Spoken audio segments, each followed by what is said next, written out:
Талантливый человек талантлив во всем. Мамут Чурлу – заслуженный художник Украины, искусствовед, керамист, лауреат премии имени Гаспринского. Его работы известны в Крыму и далеко за его пределами. Через свое творчество автор рассказывает о судьбе крымско-татарского народа и лично своей семьи. Мою бабушку, моего дедушку, то есть отца и мать, братьев и сестер этих воинов 18 мая 1944 года объявили предателями, отобрали у них землю, дом, имущество, честь, родину и выслали туда, в Среднюю Азию.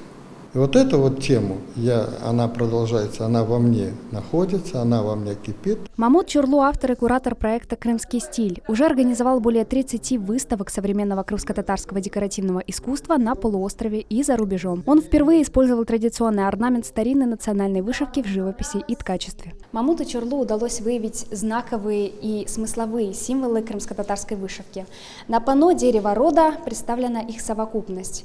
Женский знак – роза, означает изменчивость, динамичность и развитие. Мужской знак – родовое дерево, означает устойчивость, силу и стабильность. А это комплексы знаков, символы будущих поколений. Мастер постоянно проводит эксперименты с материалами и техниками. Роман Сейтумеров приехал в Крым из Санкт-Петербурга на отдых. С детства изучает крымско-татарское искусство. Посетить персональную выставку Мамута Чурлу было обязательным в его списке. Здесь мы видим жизнь, трагедию колоссальную и снова возврат к жизни.